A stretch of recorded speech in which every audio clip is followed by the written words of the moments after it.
Nag-message po siya sa akin ng 3:59 AM. Sabi po niya sa akin, "So you kanina, didn't get to say hi. Nakauwi ka na ba?"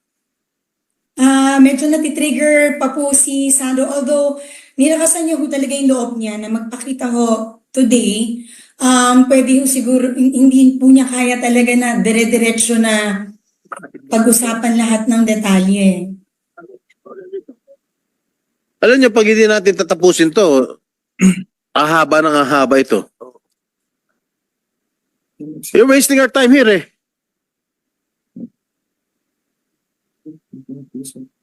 Magsasalita ba kayo? Hindi. Kundi, alis na ako rito. Ang galing nyo lumapit sa mga tao, ang galing nyo lumapit sa mga botante. Pag magpapanahon na ng eleksyon, puro kayo tulungan nyo kami. Tapos pag nandiyan na kayo sa pwesto, sino tinutulungan ninyo? Mga maiinit na usaping politika, hihimayin at masusing tatalakayin. Wala ba kaming maririnig sa inyo na na para sa bayan naman, puro sarili, pero kami mga tao, hindi nyo tinutulungan, yung mahihirap, hindi nyo tinutulungan, walang iya naman. Mga issue sa mundo ng showbiz, kikilatisin, kichikahin. Nang nag-iisang Batang Manilenyo, sino pa nga ba? Kundi si Batang Maynila Toits.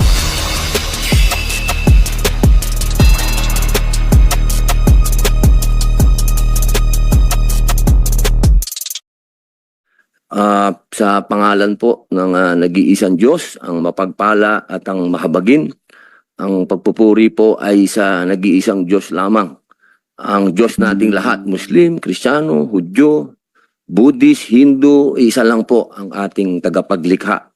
At ang ating pong salmo na ibigay ang awa at kapayapaan sa lahat ng mga propeta.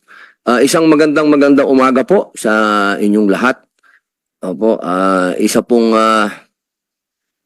makasaysayang umaga uli at tayo po ay pinagpala na ang atin pong issue ngayon ay pinag-uusapan. Ito po ay tagumpay ng aming komite. Ito pong komite namin ng Public Information and Mass Media. Ito po ang nais namin, mapalawak ang issue nito. Hindi po hindi po kasi kami huwes. Hindi kami judge. Hindi din po kami nagsasabi kung sino ang guilty. Wala po kaming karapatan na magsabi nun. Nandito po tayo lahat para makalinang tayo ng mga batas na makakatulong sa ating bansa. At makapagbigay din po tayo ng mga bagong masasabi natin kung ano yung mga obsolete na mga codes and mapalitan. Hindi po ito isang bagay para mag-clash tayo. Hindi po ganun. Tayo po ay nandito lahat para makatulong sa bayan. At ang bawat paglalakad po dito ay napakahalaga. Ang lahat po dito may karapatan. Kaya po sa ating ikatlong pagdinig ng komiting ito, opisyal na po nating binubuksan ang ating pampublikong pagdinig. This public hearing is hereby called to order. Nais po nating ipakilala ang ating pagdating niya, ang nagpatawag po ng hearing na to, ang ating pong mahal na Senate Pro Tempore, Senator Jinggoy Estrada, pababa na po siya. Habang wala siya, ay atin po munang kilalanin ang ating mga bisita. At ito po ay ipakikilala ng ating Committee Secretary, Binibining Bernardine Mahinay. Magandang umaga sa ating lahat. Our guests this morning from the Department of Justice, we have State Counsel Nancy G. Lozano. From the National Bureau of Investigation, we have Attorney Marie Catherine Nolasco Aliascas, Chief of the Public Corruption Division. We have Attorney Zulaika Marie Conales, Senior Investigator, and also the Chief of the Behavioral Science Division, Ms. Robelyn Lumampao.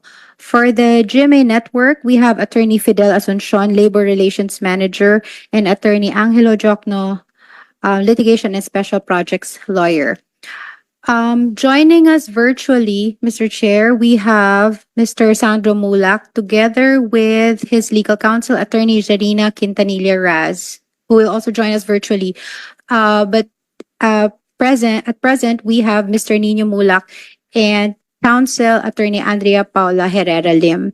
Also with us, physically present are Mr. Jojo Nones, Mr. Richard Cruz, together with their legal counsel, Attorney Maggie Abraham Garduque, and Attorney Adonai Jan Aslarona.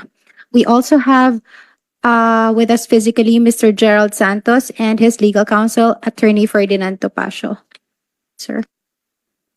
Maraming salamat po, Binibining Mahinay. Gusto ko pong simulan ito ng tanong sa aming kaibigan, Mr. Nino Mulak. Kamusta po kayo? Your Honor, I'm doing well. And I'm also happy na medyo nakagaan-gaan na ng loob ko magmula nung na-file na namin yung case kanina umaga po. Okay. Kanina pong umaga, nakapag-file na po kayo ng case? Yes po. Opo. Galing po kayo sa... Galing po kami sa DOJ. Ngayon? Yes po. Opo. Tatanungin ko lang po ang legal counsel po ninyo, ha? Yes po. Ma'am, hanggang saan po pwede nating pag-usapan? Nakapag-file na pala po kayo. Mr. Senator, Sandali lang po, ma'am. Kilalanin lang po natin ang aming Senate Pro Tempore, Senator Jinggoy Estrada. Senator, magandang umaga po. Morning. 1 minute lang po, suspension.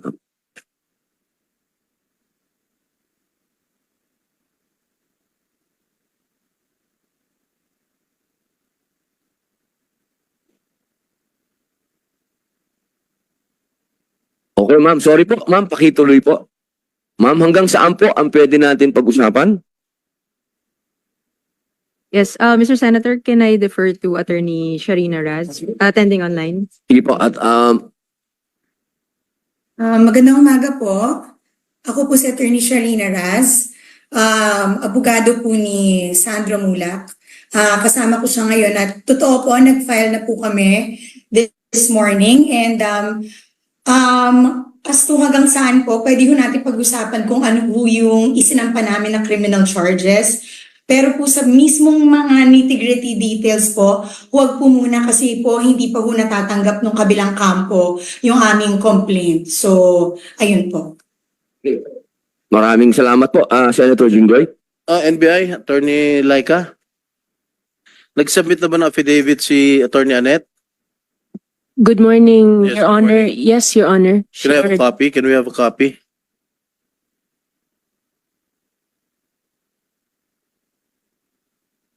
The Bureau will provide a copy of the case folder, Your Honor. Right now. From, So we can read it.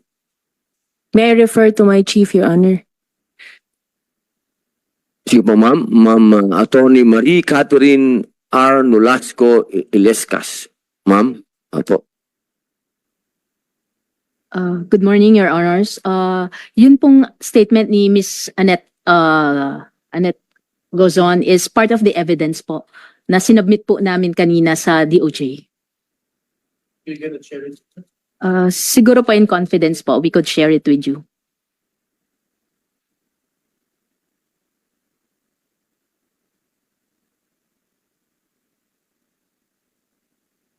Because the affidavit will, our questions will be based on the affidavit submitted by Attorney Annette.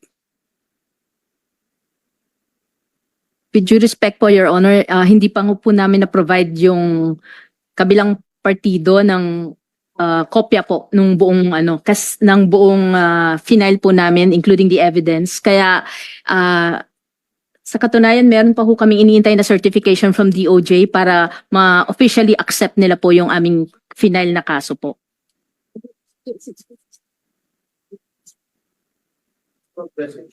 Dito. Both of them are present, Your Honor, as well as the Counsel Attorney Maggie Abraham Garduque, Your Honor. Your Honor, we confirm that we have not received any copy yet because they have just filed the complaint today, Your Honor. And under the rules, Your Honor, they should provide us the copy through the Department of Justice, Your Honor, of the copy of the complaint. We have to read it first, assess all the evidence and all the allegations so that we can answer accordingly, Your Honor. And also with due respect to this honorable committee, Your Honor, Mr. Chair, under the landmark case of Bengzon versus Senate Blue Ribbon Committee, Your Honor, since the jurisdiction now of the case is before the Department of Justice. And I think that a representative of the Department of Justice is present today. May we know, Your Honor, if we are allowed to tell in details anything about this case, Your Honor, because this would be tantamount to there would be conflicting judgment in case we would investigate it now. Salamat po, Attorney Maggie Abraham Garduque. Ma'am Attorney Nancy G. Lozano, meron pong tanong. Thank you, Mr. Chair. Good morning, everyone. Sir, with due respect din po also, maybe request po for the DOJ to first officially receive the case, because we know that the case was filed this morning, but it was received by our docket section, so it will be coursed through, or it will be assigned to a specific prosecutor. So right now po, insofar as to the evidence and documents submitted to the DOJ, we cannot provide yet this committee those documents, because we do not want to yes, sir, but like the as what the NBI said po, we can give it to you, but on confidential or in confidence po, just to help the committee to assess what would be the course of action to be taken insofar as to strengthen our laws on sexual harassment cases po. But right now po, we cannot provide po those documents po. For Mr. Sandro Mulak, Stand up. yeah, can please stand and raise your right hand. Patangkad to, hindi kita mo ka. See? Right. Do you swear to tell the truth and nothing but the truth in this committee hearing? Yes po. 23. Okay, thank you. You may sit down. Oh, Mr. Sandro, Yes po, Your Honor. gusto mo ba i-narrate lahat yung ginawa sa'yo? Hindi pa Kasi po. nababasa lang namin sa Facebook. Yes po, hindi pa po ako ready to get into details po, Your Honor, kasi hindi pa po na babasa ng kabilang kampo po yung reklamo po namin.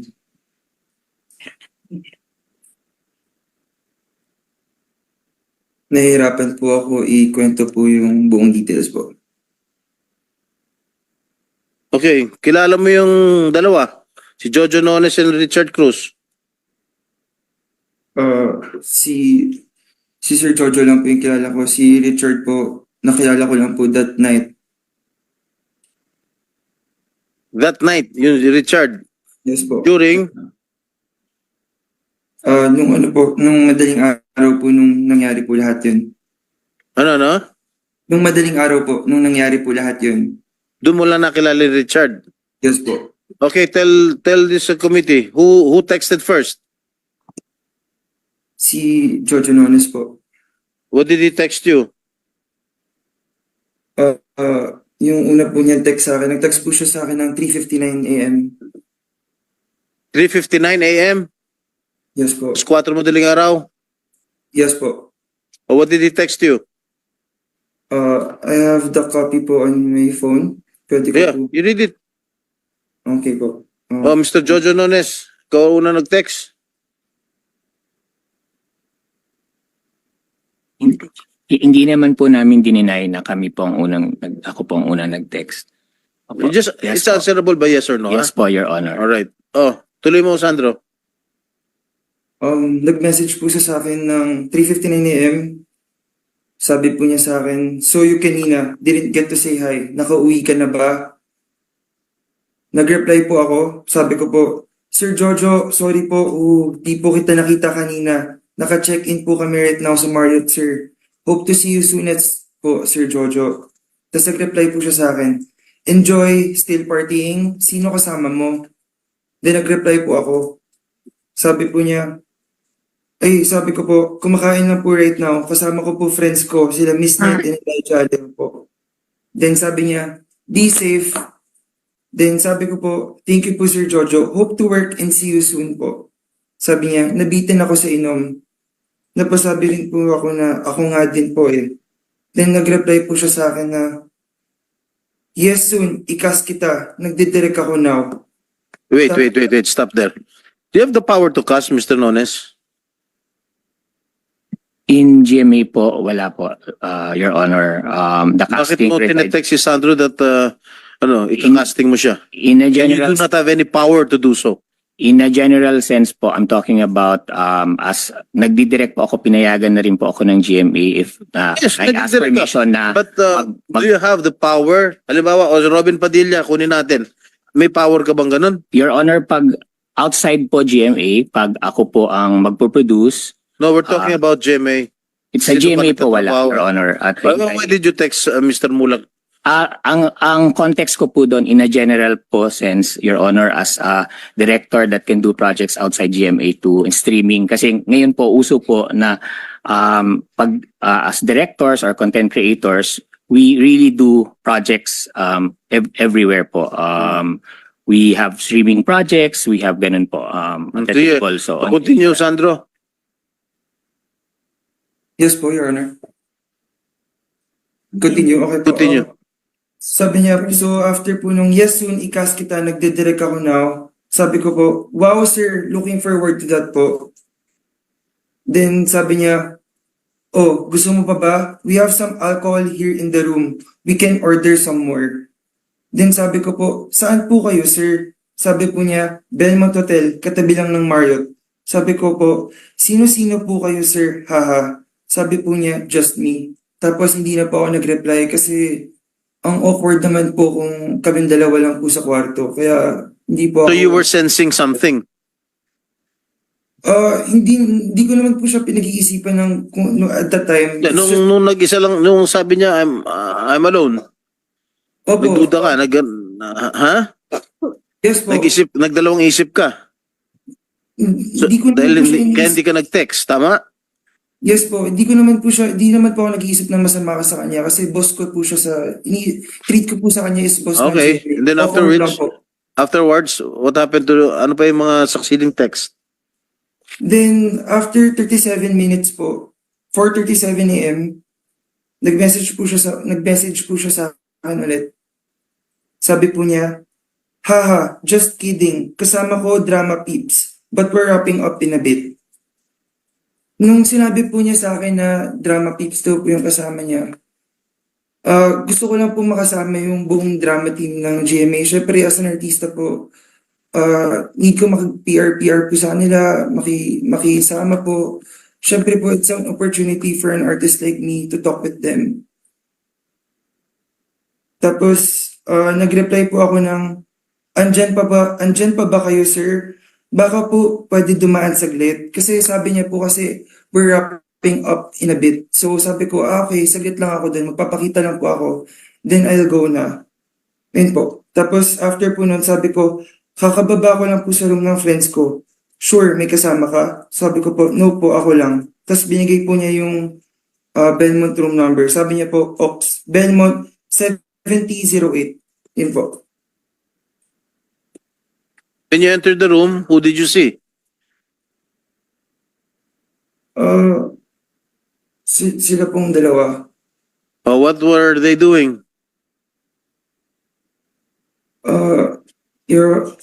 Mr. Chair, I cannot get into details po kasi hindi pa po natatanggap ng kabila yung reklamo po namin. No, Kasi, no. You tell us. We ought to know.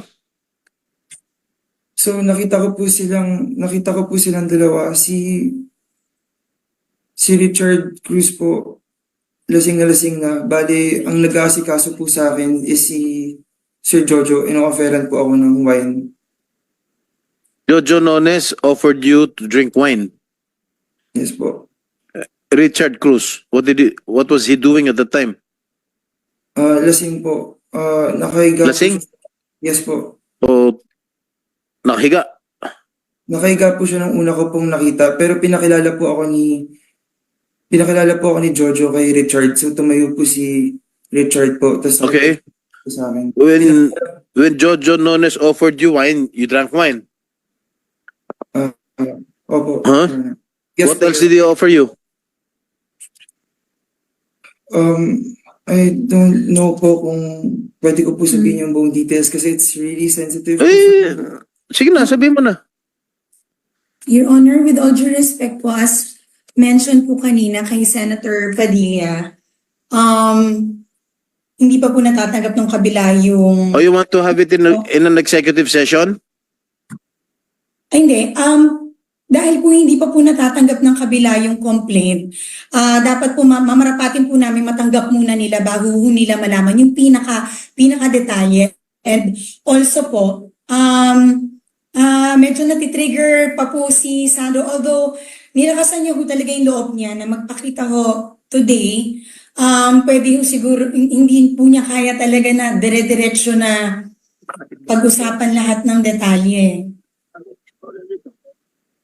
Alam niyo, pag hindi natin tatapusin to, ahaba ng ahaba ito. You're wasting our time here eh.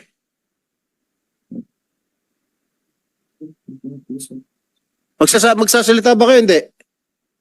Kundi, alis na ako rito.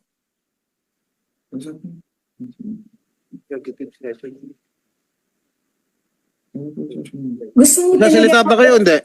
Gusto mo namin makatulong po sa layunin. Yes. Help this committee. Or you want to have an executive session or what? Executive session with just you, Your Honors, and not with the other parties. We will have our own time and not in front of them. Okay. Okay, Your Honor. Sige, leave.